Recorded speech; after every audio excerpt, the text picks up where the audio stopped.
Habíamos visto entonces ayer esta acción de Cristo que es el que nos justifica, es el que nos salva, esta maravillosa obra redentora de Cristo. Pasemos ahora a contemplar un poco más concretamente cómo se realiza en nosotros esa obra de Cristo. Hay una expresión que aparece dos veces en San Pablo y que dice mucho. Me refiero a la frase o la expresión que encontramos en Gálatas 6:15.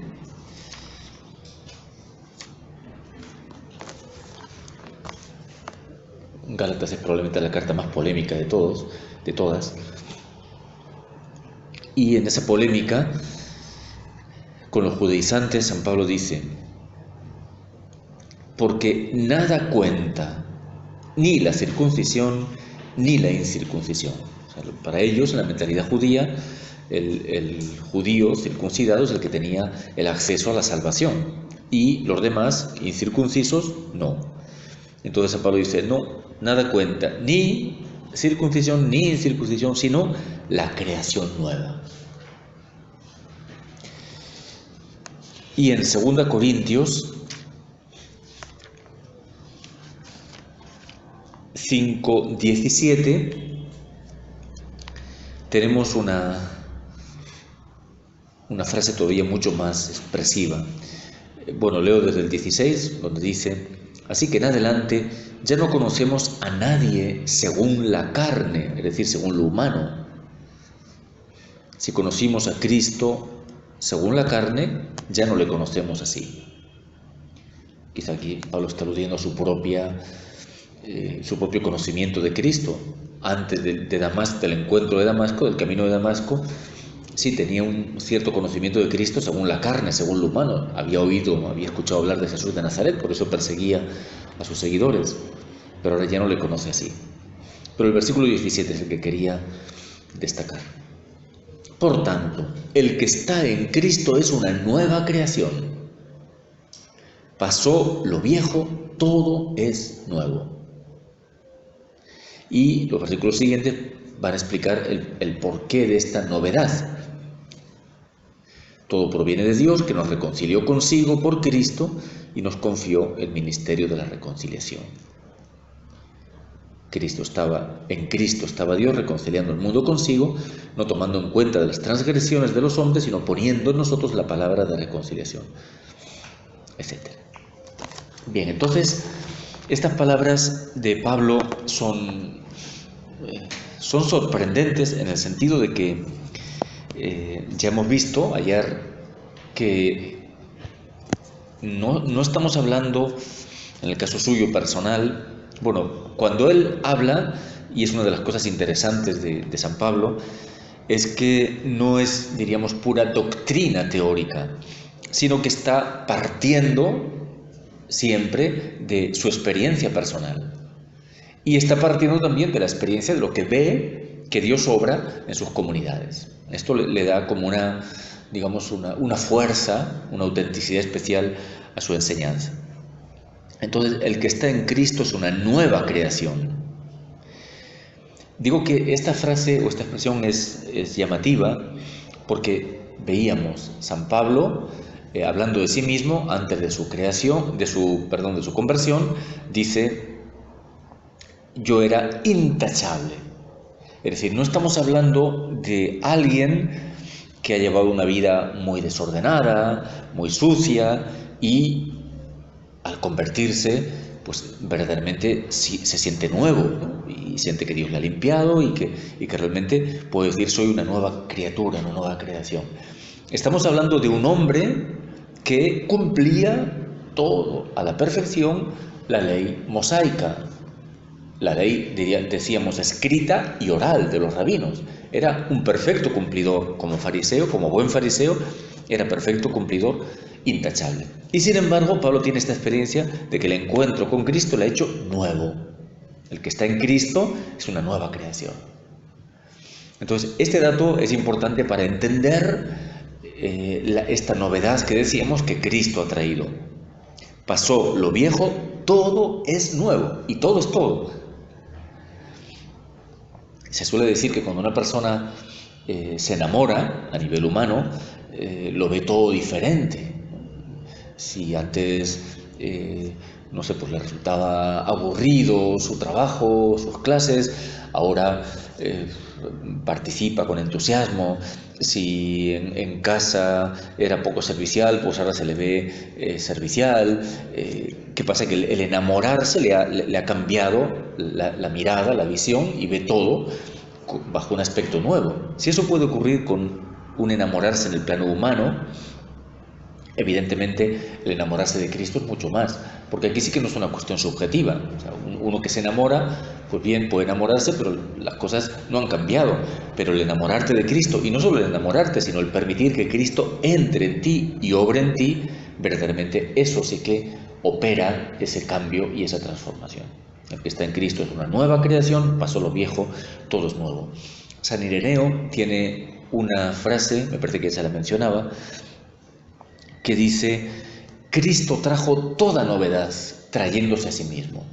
O sea, ¿en qué consiste la novedad? En Cristo. O sea, cuando yo acojo a Cristo, me va como transformando desde dentro y todo es nuevo realmente. Todo es nuevo. El sentido del trabajo, el sentido de la amistad, el sentido del descanso, el sentido de la enfermedad, del sufrimiento, de la muerte, la familia, todo queda renovado por Cristo. Trajo toda novedad trayéndose a sí mismo. Y es lo que dice en el fondo, es eco de esto que dice aquí San Pablo: pasó lo viejo, todo es nuevo. Bien, entonces, esto es lo que nos ha traído la redención como obra concreta en nosotros. Bien, ayer veíamos cómo San Pablo rechaza las obras como camino de salvación. Decía en el texto de Gálatas y en otros lugares, o Romanos, no son las obras las que nos salvan. Bueno, aquí hago una pequeña aclaración para entender mejor esto, porque este es un punto que el bueno de Lutero ha creado mucha confusión, porque Lutero dice apoyarse en San Pablo. Entonces, Lutero dice: no nos salvan las obras, nos salva la fe. En consecuencia, tú no tienes que hacer ninguna obra. Esa frase peca fortiter, se crede fortiter. Peca mucho, peca todo lo que quieras, pero cree más, confía más. Claro, eso es una interpretación ya errónea de San Pablo, no es así, no es eso lo que dice San Pablo. ¿Qué es lo que dice San Pablo? Las obras que San Pablo niega son las obras que me conducen a la salvación. O sea, yo no puedo salvarme a mí mismo, que es lo que decíamos, la postura del fariseo. Yo con mis obras no puedo salvarme. ¿Por qué? Porque estoy herido por el pecado. Por eso necesito ser salvado por Cristo. Entonces ningún ser humano se puede salvar a sí mismo, porque el pecado le daña irremediablemente y le llevaría a la condenación de suyo. Entonces nadie se puede salvar a sí mismo. Por tanto, en ese sentido las obras no valen. No valen. Ahora, ¿significa que San Pablo niega las obras? Evidentemente no. Pero, ¿qué obras valen para San Pablo? No las obras como causa de salvación, que esas claramente y rotundamente dice no, sino las obras como consecuencia de la salvación. O sea, una vez que Cristo me ha salvado, una vez que Cristo me ha cambiado por dentro, ha hecho de mí una criatura nueva, de esa criatura nueva brotan obras. El texto que citaba ayer, por ejemplo, de Efesios 2, ahí terminaba diciendo, Efesios 2:10, bueno, releo un poquito ese texto desde el 8. Habéis sido salvados por la gracia mediante la fe. Esto no viene de vosotros, sino que es un don de Dios. No viene de vosotros. Esta salvación no viene de tus obras, es un don de Dios. tampoco viene de las obras. O sea, tú no te salvas a ti mismo con tus obras para que nadie pueda presumir, enorgullecerse, gloriarse. En efecto, somos obra suya, creados en Cristo Jesús, en orden a las buenas obras que de antemano dispuso que practicáramos. O sea, yo no me salvo a mí mismo con obras, es Cristo que me salva. Ahora, una vez transformado, produzco obras nuevas. Entonces, eso creo que es importante tenerlo claro, porque podemos caer en los dos extremos, ¿no? Podemos caer en el extremo judío, farisaico, de sí, somos cristianos, somos católicos, pero en el fondo vivo con la mentalidad del Antiguo Testamento. Dios me dice lo que tengo que hacer, yo cumplo y el Señor me premia o me castiga. Pero eso es el Antiguo Testamento. Nadie se salva con sus obras, es Cristo que me salva. Pero podemos caer también en la postura protestante. Bueno, pues no hagamos nada. Como el que me salva es Cristo, pues ya puedo ser, no importa que siga siendo el mayor pecador, no importa, porque Cristo al final me cubre con su manto y ya quedo salvado. No es esa la mentalidad de San Pablo. Una vez que Cristo entra en mi vida, lo hace todo nuevo. Y de ahí brotan unas obras nuevas. Y por eso dirá varios textos. Por ejemplo, Gálatas 5, 6, nada cuenta, repetirá otra vez, ni la circuncisión ni la incircuncisión, sino la fe que obra por la caridad. O sea, una vez transformado, ese ser nuevo produce obras nuevas. Bien. Esa es una pequeña aclaración por si alguien podía tener esa duda, para entender esto. Ahora, regresemos un poquito atrás. Cristo nos salva, la salvación, la redención la opera Él, solamente Él, y decíamos, ¿cómo acojo? O repite San Pablo una y otra vez, ¿cómo acojo la salvación? Por la fe. Entonces, la fe en San Pablo tiene un sentido fuerte. Fíjense que también aquí un poco la idea esa de creer, digamos, protestantes, en el fondo es muy superficial, porque claro, la fe en San Pablo es no solamente creer que hay Dios, o creer que Cristo ha venido al mundo, que Cristo ha salvado, sino la fe es un rendirme a Cristo, es un someterme a Cristo. San Pablo utiliza 2 veces en la carta a los Romanos esta expresión que puede ser un poco chocante, obediencia de la fe. Dice al principio y al final de la carta,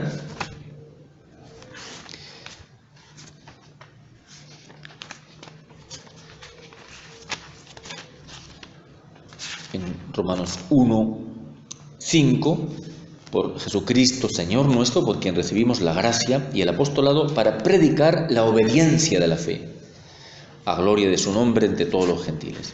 Y al final de la carta, en la doxología última,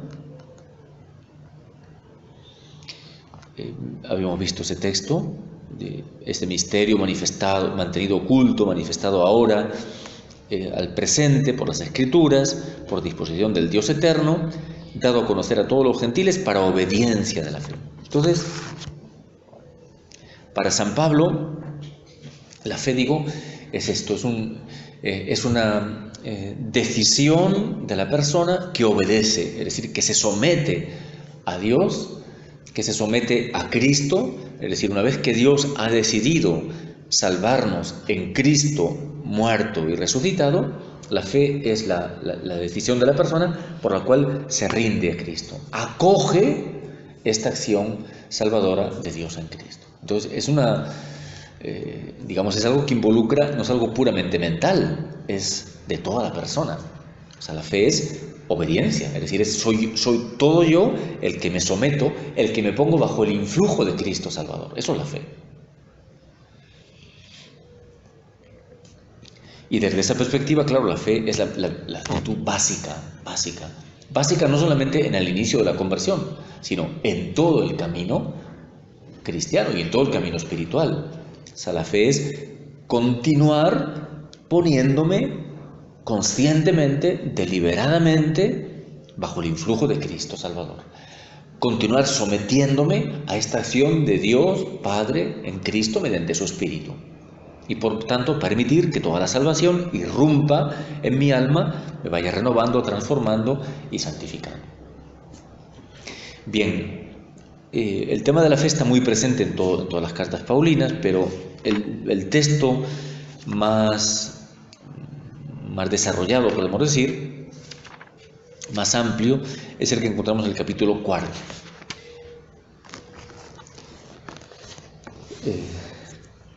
En el capítulo 4, después de haber dicho eso, como la justificación, la salvación viene por la sangre de Cristo, etc.,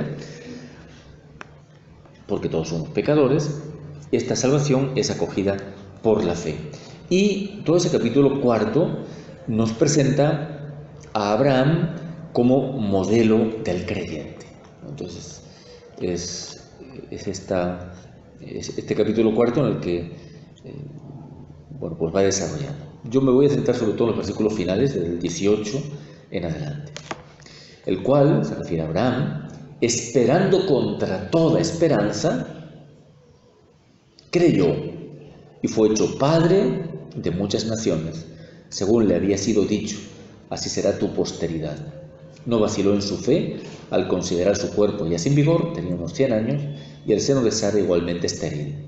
Por el contrario, ante la promesa divina no cedió a la duda con incredulidad, más bien fortalecido en su fe, dio gloria a Dios, con el pleno convencimiento de que poderoso es Dios para cumplir lo prometido. Por eso le fue reputado como justicia. Es decir, se nos está presentando en estos versículos y en todo San Pablo el estilo de fe de Abraham como el estilo propio, el modelo propio de la fe de todo creyente. Por tanto, habría que conocer toda la historia de Abraham. Si alguien quiere releerla, pues se la tiene. Génesis, capítulos 12 al 25. Esos capítulos está toda la historia de Abraham. Pero recordemos los puntos fundamentales a los que aquí alude San Pablo. Primero está el hecho de su vocación, en el capítulo 12. Sal de tu tierra, de la casa de tu padre, etcétera, etcétera, a la tierra que yo te mostraré. Entonces, ¿cómo aparece la fe de Abraham? Aparece como una obediencia, porque Abraham no discute, no dialoga, no pregunta, no busca aclaraciones. Simplemente nos dice, Abraham se puso en camino. Entonces, este es el estilo de fe que nos presenta San Pablo, que nos propone San Pablo para el cristiano. Es una fe que obedece a la palabra de Dios, que obedece. Y que obedece significa que se pone en camino. No solo que acepta una verdad, sino que se pone en camino. Otro texto donde habla de la fe, aunque hoy día se considera que la carta a los Hebreos no es de San Pablo, pero también ahí se menciona a Abraham y se menciona la fe de Abraham, Hebreos 11, y mencionando este texto de Génesis 12, dice, salió sin saber a dónde iba. Esta es la fe, es como firmarle a Dios el cheque en blanco. A ver, Señor, dame el cheque, yo firmo y tú después escribes lo que quieras. Salió sin saber a dónde iba. Es decir, no pide controlar, calcular, decir, explicarme y qué va a venir después y qué va a ser de mí y qué plan hay. Salió, se puso en camino. Ese es el primer detalle de la fe de Abraham. El segundo detalle es el que aquí menciona, de hecho aquí cita en este texto que he leído, esa frase del capítulo 15, donde dice, le fue reputado como justicia. Creyó a Dios y le fue reputado como justicia. Es el momento en que Dios le hace a Abraham la promesa de tendrás una descendencia numerosa como las estrellas del cielo y como la arena de las playas. Y resulta que Abraham es ya anciano y su esposa es estéril. Se le está anunciando algo humanamente imposible.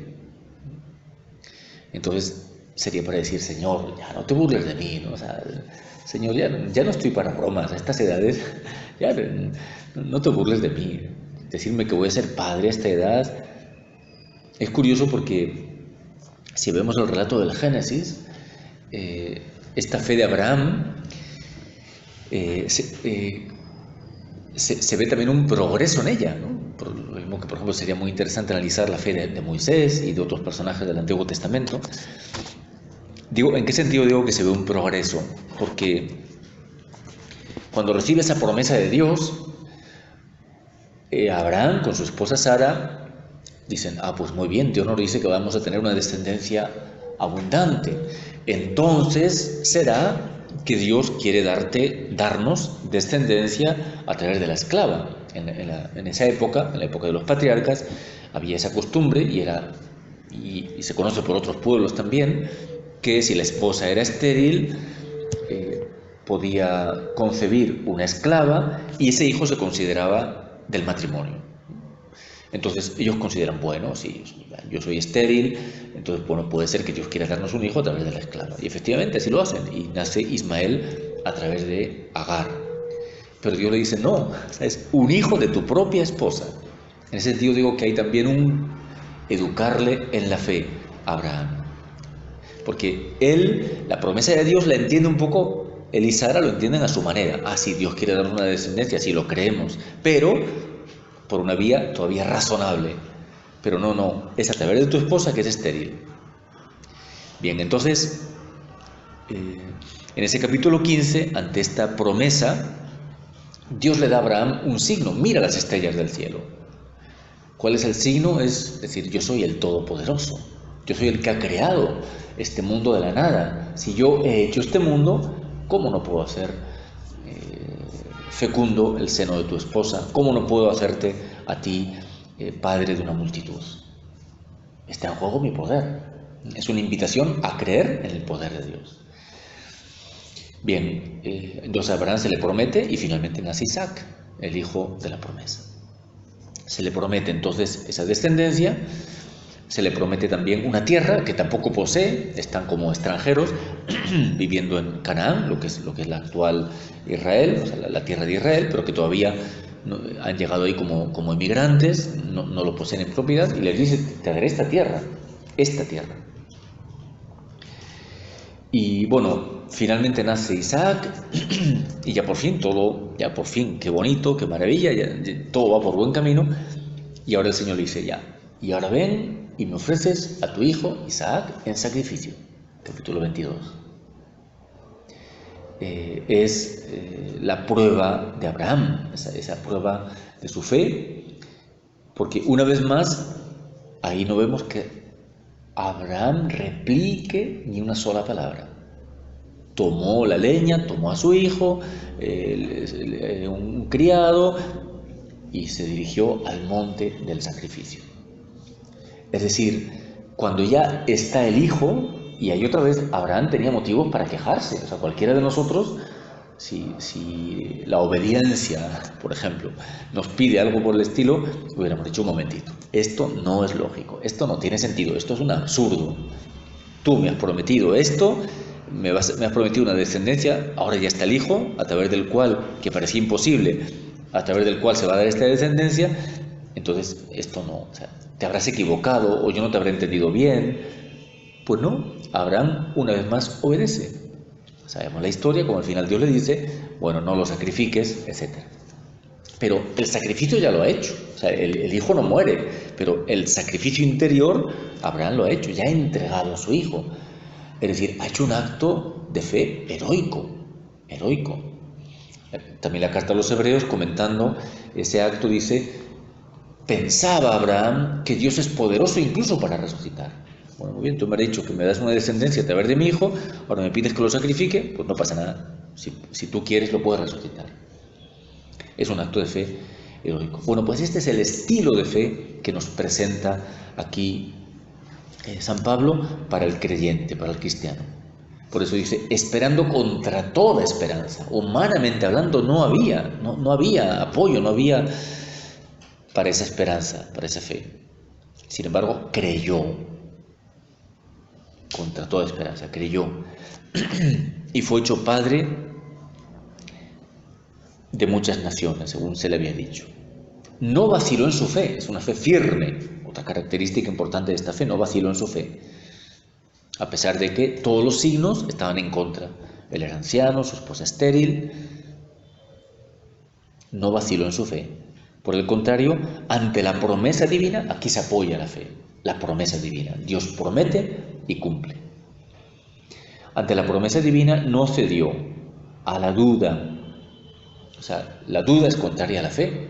en la medida en que acepto una dosis mayor o menor de duda en mí, en mi mente, en mi corazón, en esa misma medida no hay fe, o la fe es más chica. No cedió a la duda con incredulidad, sino fortalecido en su fe, dio gloria a Dios. O sea, el acto de fe da gloria a Dios por una razón muy sencilla, porque está reconociéndole a Dios como todopoderoso. Fíjense que esto es muy fácil de entender. Si yo a uno de ustedes le digo, oye, yo confío en ti, mira, te voy a encargar esta tarea que sé que es difícil, que es complicada, pero te la encargo.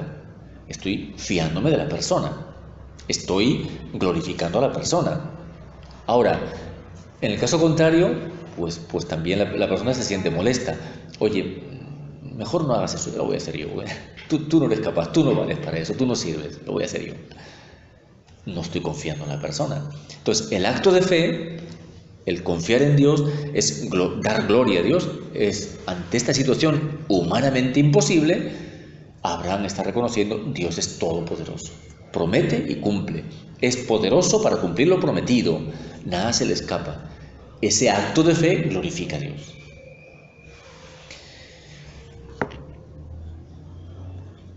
Con pleno convencimiento de que poderoso es Dios para cumplir lo prometido. Ahí está.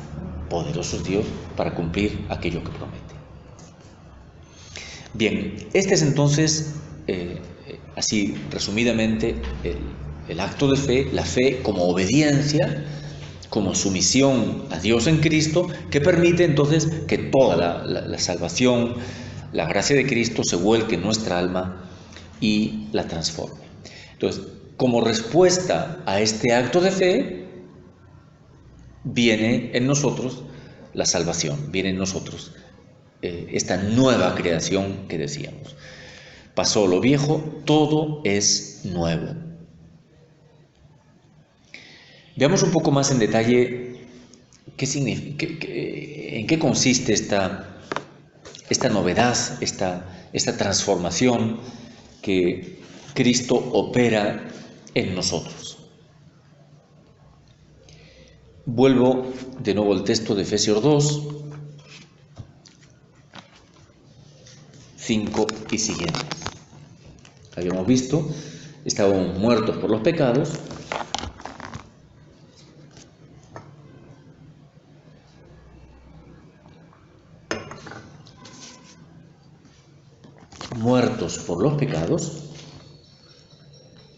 pero Dios, rico en misericordia, por el grande amor con que nos amó, nos vivificó juntamente con Cristo. Por gracia habéis sido salvados.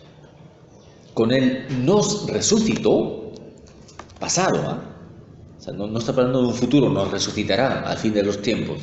Eso es lo que esperamos, que nuestro cuerpo va a resucitar al final de los tiempos. Pero está hablando de que nos resucitó.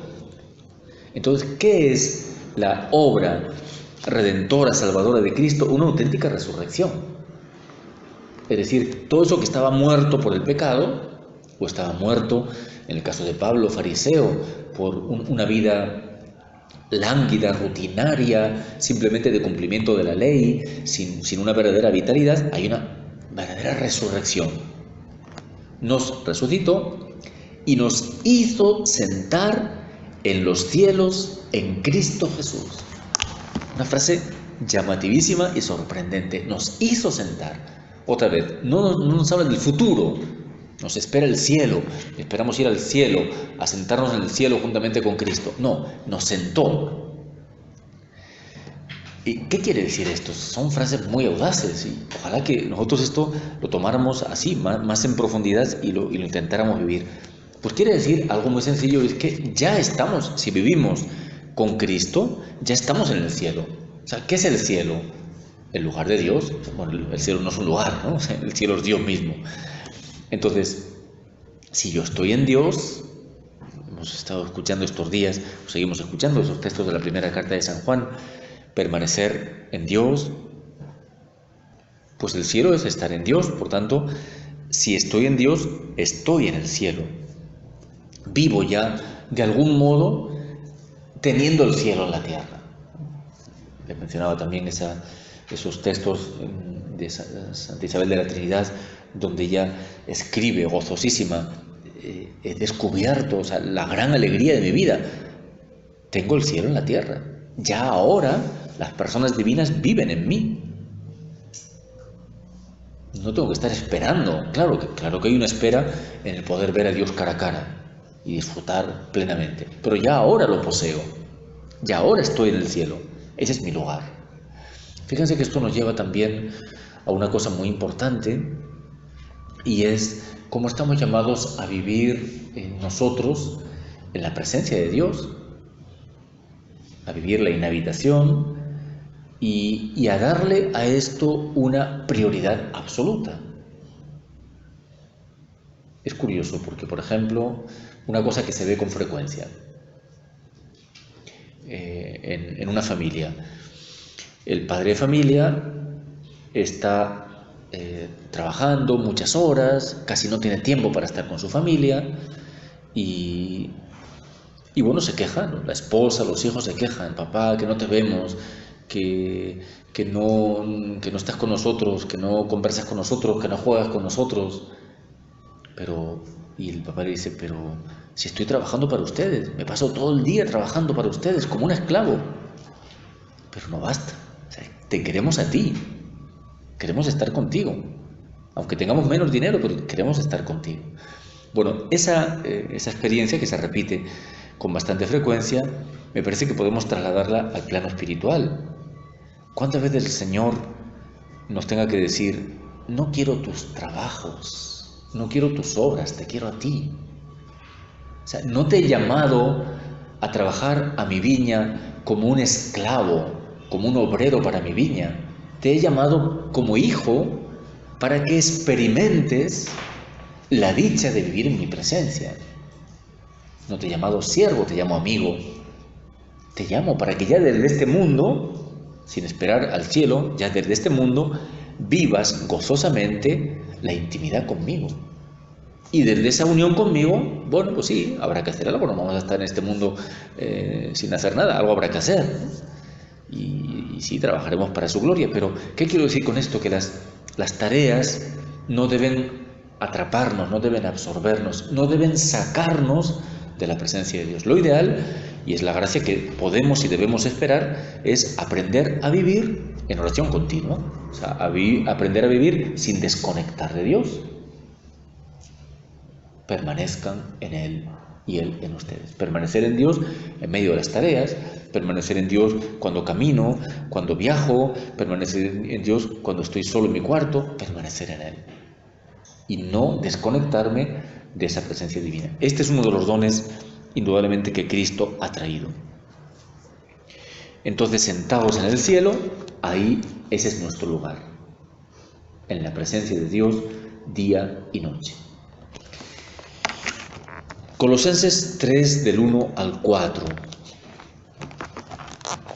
Así pues, si habéis resucitado con Cristo, buscad las cosas de arriba, donde está Cristo sentado a la diestra de Dios.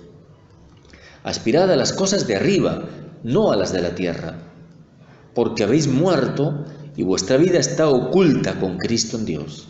Cuando aparezca Cristo, vida vuestra, entonces también vosotros apareceréis gloriosos con Él.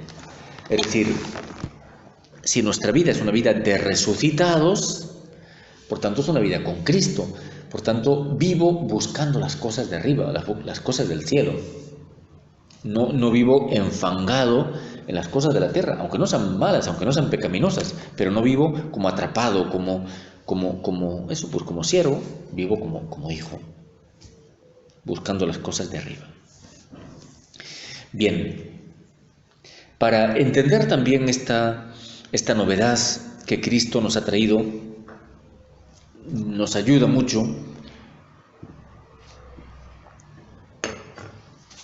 porque eso San Pablo lo tiene continuamente presente, el recordar lo que en el Antiguo Testamento se llaman las profecías de la nueva alianza. Son dos textos, básicamente: Jeremías 31:31 y siguientes.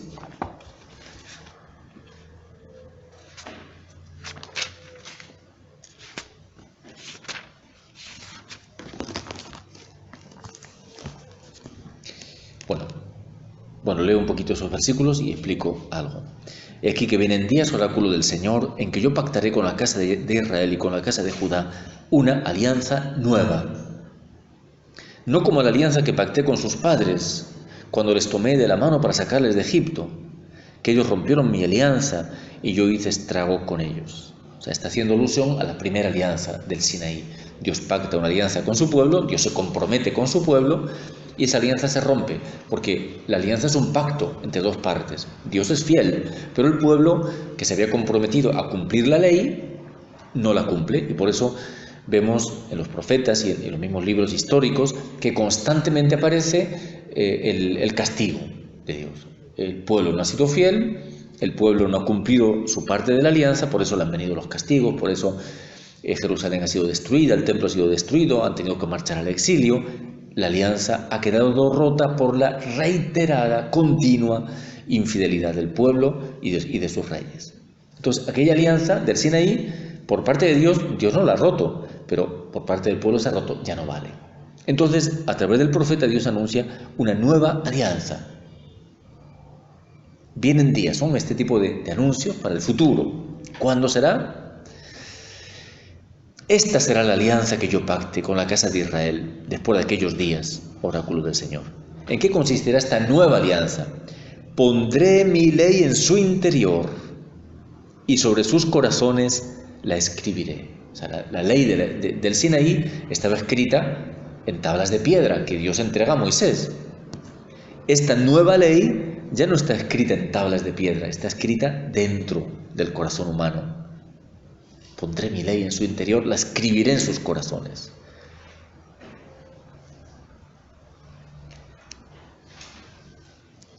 Y yo seré su Dios y ellos serán mi pueblo. Ya no tendrán que adoctrinar el uno a su prójimo, el otro a su hermano, diciendo: conozcan a Yahvé, pues todos me conocerán, del más chico al más grande. Oráculo del Señor, cuando yo perdone su culpa y de su pecado no vuelva a acordar. Entonces hay un perdón de los pecados. Hay un conocimiento, ya diríamos el sentido de la palabra conocer, conocimiento, experiencia íntima del Señor, y ese llevar grabado dentro la ley, la voluntad de Dios. Unos años más tarde de que predicara Jeremías, viene Ezequiel. Ya estamos en un momento en que el pueblo está en el destierro, ahí sí lo ha perdido todo, está en el destierro. Y en esa situación de haberlo perdido todo, viene la profecía de Ezequiel. Ezequiel 36, 26, 25 y siguientes.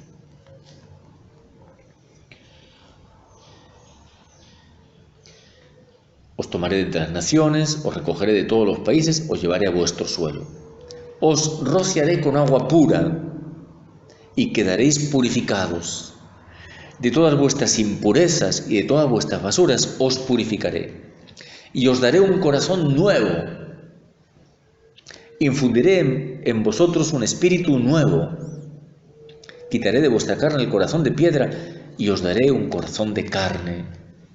Infundiré mi espíritu en vosotros y haré que os conduzcáis, que caminéis según mis preceptos y que observéis y practiquéis mis normas. Aquí está la gran promesa, 6 siglos antes de Cristo, que se va a cumplir con Cristo de una manera real.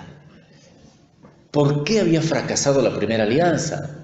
Porque el pecado estaba en el corazón humano. Y sí, la ley era maravillosa, perfecta, buena, espiritual, pero el pueblo era incapaz de cumplirla. Una y otra y otra y otra vez fallaba. La alianza se rompió.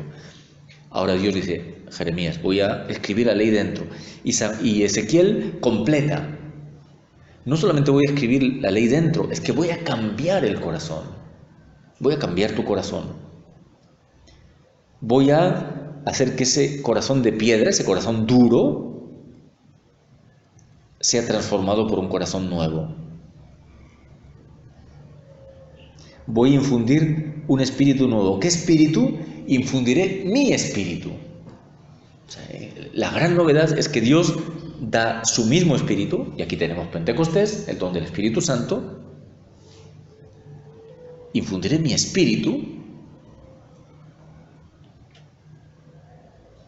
y así, infundiendo mi Espíritu y cambiando tu corazón, serás capaz, ahora sí, de cumplir mi voluntad.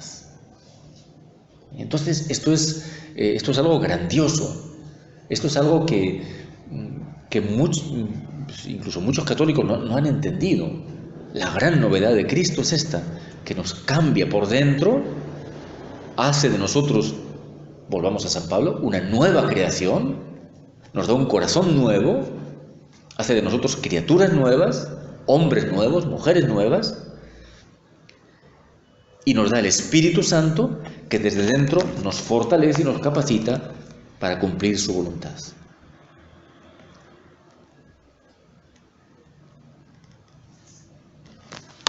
Podemos decir que Cristo opera en nosotros, realiza un trasplante externamente. La persona que ha sido alcanzada por Cristo mediante la fe y mediante la gracia y mediante el bautismo, ha sido verdaderamente cambiado por dentro. Pensemos esa situación en que una persona, el corazón no le funciona y ya se va a morir. Bueno, pues vamos a hacerle un trasplante de corazón. Hay alguien que generosamente ha donado su corazón, murió en un accidente de tráfico, su corazón se toma, se le trasplanta a este que ya su corazón está tan enfermo que no puede funcionar, se le trasplanta el corazón y la persona tiene vida. Pero claro, todavía eso se queda corto, porque esta persona sí se le permite que siga viviendo, pero no es una vida nueva, es la misma vida que tenía antes, incluso con ciertas limitaciones, porque no deja de ser un trasplantado. Pero claro, el trasplante que opera Cristo es algo muy diferente, porque se me saca mi corazón de piedra, mi corazón duro, egoísta, pecaminoso, para trasplantarme el corazón de Cristo, para darme su Espíritu Santo y hacerme enteramente nuevo por dentro. Y ahora sí, renovado por dentro, toda mi vida puede explayarse en una novedad continua. Entonces, San Pablo esto lo tiene muy, muy subrayado. Y ayer les hablaba, por ejemplo, eso de cómo no tenemos que tener complejos, ¿no? A veces una de las cosas con las que se acusa a veces a los creyentes, a la iglesia, etcétera, es que la iglesia es anticuada, es que la iglesia es medieval, la iglesia tiene que ponerse al tanto de las novedades, tiene que ponerse al día, etcétera, etcétera, etcétera. Bueno, si tenemos claro esto, nos daremos cuenta, no, la novedad no consiste en cambiar de modas, de costumbres, de estar al día. La novedad consiste en ser nuevos por dentro. La novedad consiste en dejar de lado el hombre viejo, dejar de lado el hombre pecador. Eso es lo viejo, el pecado es lo viejo. Lo nuevo es la gracia de Cristo, lo nuevo es la santidad, eso es lo nuevo. Entonces, nada de complejos, de que si somos anticuados o dejamos bien, que haya cosas que la iglesia, bueno, la iglesia está en la historia, está en el mundo, y no es que vamos a hacer todo igual que el siglo I o el siglo XIII, hay cosas que tienen que cambiar, normal. Y si ahora hay vehículos, pues no vamos a seguir utilizando las carretas de bueyes, bueno, pues utilizaremos vehículos. Y si hay un micrófono para hacerse escuchar, pues no vamos a hablar a gritos. Bueno, bien, se entiende que hay cosas que cambian con los tiempos, pero desde esta convicción de que la Iglesia posee la novedad de Cristo, y que la Iglesia es capaz, y solamente ella, con la fuerza del Espíritu Santo, es capaz de suscitar hombres nuevos. Solamente ella es capaz de liberar al hombre de la vejez. Ayer les mencionaba ese texto Romanos 1 para decir que actualísimo, y como lo que hoy se presenta como libertad, libertad, libertad, pues es tan viejo como el hombre. El pecado es tan viejo como el hombre. La novedad es Cristo y su gracia. Y en el fondo, claro, el mundo esto no lo entiende, pero cuando acertamos a vivir y a testimoniar esto con fuerza, con alegría, con entusiasmo, en el fondo esto es atrayente. O sea, las conversiones vienen no por una doctrina muy bien elaborada, muy bien explicada. Las conversiones vienen porque de algún modo la gente percibe en nosotros algo nuevo, algo diferente. Oye, eso no lo ha visto nadie. ¿Qué pasa aquí? Bueno, pues esta es la novedad que estamos llamados a vivir y a testimoniar nosotros. ¿De dónde arranca esta novedad? Pues hemos dicho, esta salvación de Cristo la recibimos por la fe, pero juntamente con ella, con la fe, lo recibimos a través del bautismo. Entonces, el bautismo es la otra causa práctica en nosotros de la novedad. Romanos 6, del 1 al 11. Los que hemos muerto al pecado, ¿cómo seguir viviendo en él? Es que el bautismo me ha llevado a morir al pecado. Entonces no tiene sentido seguir viviendo en el pecado. O sea, el bautismo es una muerte radical. Es curioso porque con expresiones diferentes y demás, pero San Pablo y San Juan se expresan de la misma manera. San Juan en su primera carta dice, el que ha nacido de Dios no peca, no puede pecar, dice. ¿Por qué? Porque el germen que ha sido depositado en él tiene tal fuerza que no puede pecar. Y aquí San Pablo viene a decir lo mismo, hemos muerto al pecado. ¿Un muerto qué hace? Oye, vente, vamos a la discoteca, está muerto. El pecado no le atrae, está muerto el pecado. ¿O es que ignoráis que cuando fuimos bautizados en Cristo, fuimos bautizados en su muerte?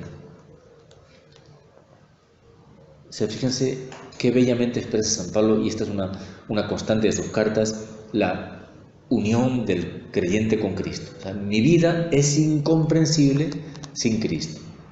Muerto con Él, ahora dice, sepultado con Él, fuimos sepultados con Él en la muerte, a fin de que, al igual que Cristo fue resucitado de entre los muertos, también nosotros caminemos en una vida nueva. O sea, muerto con Él, sepultado con Él, resucitado con Él, antes hemos visto, sentado en el cielo con Él. Esta es la novedad. Resucitado con Cristo, vivamos una vida nueva. O sea, que a San Pablo le sale la palabra nueva a cada paso, hombre nuevo, vida nueva, creación nueva, todo es nuevo. Nos hemos hecho una misma cosa con Él, semejante, una muerte semejante a la suya, también lo seremos por una resurrección semejante a la suya. Porque nuestro hombre viejo fue crucificado. Ay, es que mi hombre viejo, es que mi egoísmo está crucificado. Está crucificado. Bueno, que todavía no ha muerto del todo, bien, se comprende. Ya está crucificado, está agonizando. No lo resucites el hombre viejo, ni la mujer vieja tampoco. Crucificado con Él, a fin de que fuera destruido este cuerpo de pecado y cesáramos de ser esclavos del pecado. ¿Recuerdan? Como decíamos, el pecado me hace esclavo, pero al ser bautizado, esa esclavitud cesa porque ese hombre viejo ha sido crucificado.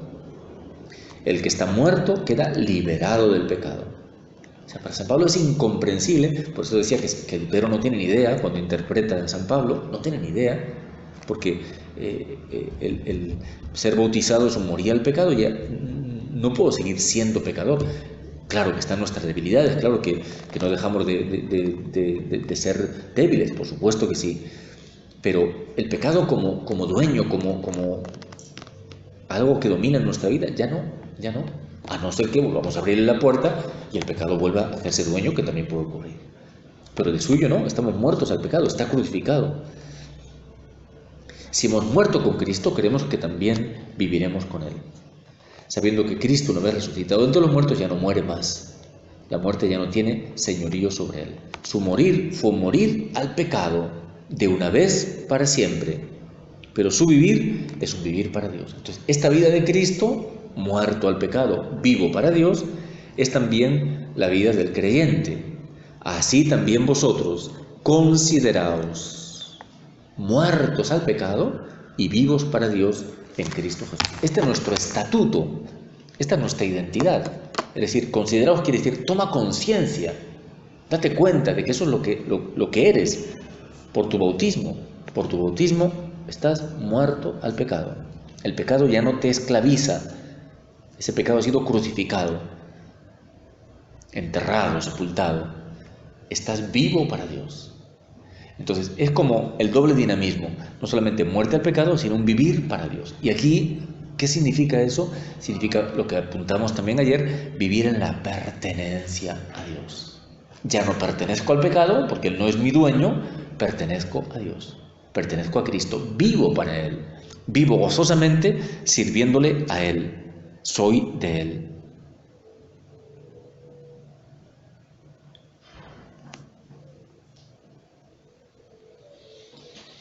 Entonces nos damos cuenta que, claro, el bautismo no es simplemente algo del pasado. Me bautizaron cuando era chiquito o quizá alguno ya más grande. El bautismo no es algo del pasado, no es algo puntual, sino que el bautismo es un don que tiene que ir marcando todo mi camino cristiano. Tiene que ir determinando todo mi crecimiento espiritual. Porque todo mi progreso va a consistir en esto, en ir cada vez más configurándome a Cristo mediante esa muerte al pecado, ir diciendo no, no, no al pecado, e ir viviendo cada vez más con Cristo esa pertenencia a Dios, ese ser de Él, ese vivir en realidad consagrados. Entonces, ver el bautismo, digo, no solamente como un camino, sino verlo como una gracia, es decir, la gracia del bautismo está en nosotros. Fíjense que las expresiones, dice, por ejemplo, en ese versículo 3, cuantos fuimos bautizados en Cristo, fuimos bautizados en su muerte. O sea, fuimos sumergidos en la muerte de Cristo. O sea, es decir, a ver cómo lo explico esto. Hay en nosotros, por el bautismo, un dinamismo que nos impulsa y nos capacita a morir al pecado. Esto es interesante porque a veces decimos, uy, este egoísmo, este pecado, este apego, este desorden que hay en mí, ¿cuánta fuerza tiene? Bueno, puede ser que la tenga, puede ser porque todavía no ha muerto o porque yo le he abierto puertas al pecado, pero no olvidemos de que mucha más fuerza tiene en nosotros, en positivo, la vida de la gracia, pero también este dinamismo de muerte. El bautismo tiene en mí un dinamismo para terminar de destruir ese hombre viejo, para permitir que definitivamente muera ese hombre viejo. Y ese es un dinamismo que está en mí. No solo que tengo que esperar desde fuera, sino que ya desde dentro he sido bautizado en orden hacia la muerte del hombre viejo.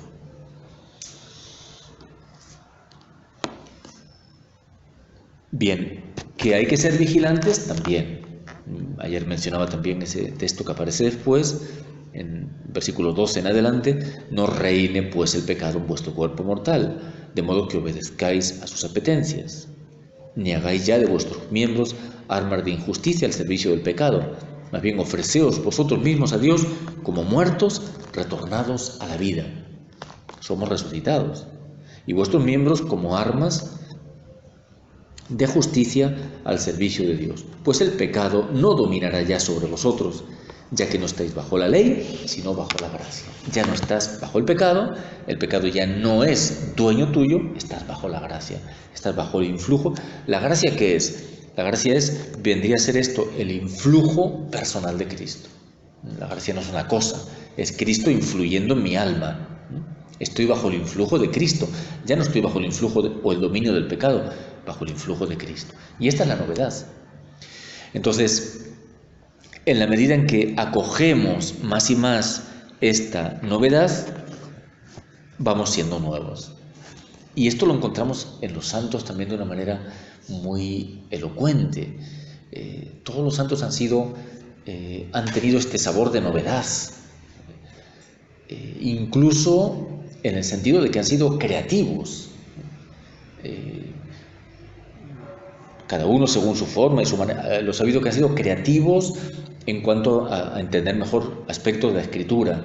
Lo sabido que han sido creativos en cuanto a abrir nuevos caminos de espiritualidad, que han sido creativos en cuanto a iniciativas apostólicas, pero han sido creativos. ¿Por qué? Porque ha sido esta novedad interior tiende a expresarse también en una novedad incluso exterior. Y aunque eso no ocurriera, pero en todo caso viven este gozo de la novedad interior. Bien, para terminar, los primeros versículos del capítulo 8 de Romanos, que es donde hace alusión explícita a esas profecías de la nueva alianza que he mencionado antes. Romanos 1, 8 del 1 al 4. Por consiguiente, ninguna condenación pesa ya sobre los que están en Cristo Jesús. No hay condenación. O sea, si estás en Cristo, no hay condenación. Porque la ley del Espíritu que vivifica, ¿ven? El Espíritu que da vida, que es fuente de vida, esta ley del Espíritu en Cristo Jesús te liberó de la ley del pecado y de la muerte. Ay, es que el pecado, es que soy pecador. No eres pecador, eres hijo, eres santo, eres consagrado, perteneces a Cristo.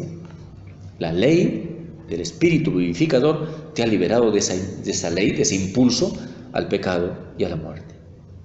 Lo que era imposible a la ley, reducida a la impotencia por la carne, si la ley me decía, tienes que hacer esto, no hagas esto, pero era impotente porque estaba mi pecado dentro. Eso que era imposible a la ley, Dios, habiendo enviado a su Hijo, a su propio Hijo, en una carne semejante a la del pecado y en orden al pecado, condenó el pecado, destruyó el pecado en la carne, a fin de que la justicia, la santidad que Dios nos proponía, que Dios quería para nosotros, esa santidad se cumpliera en nosotros, que seguimos una conducta no según la carne, sino según el Espíritu.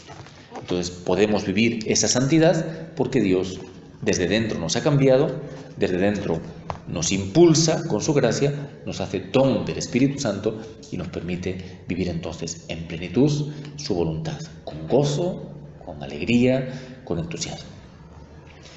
Gloria al Padre y al Hijo y al Espíritu Santo.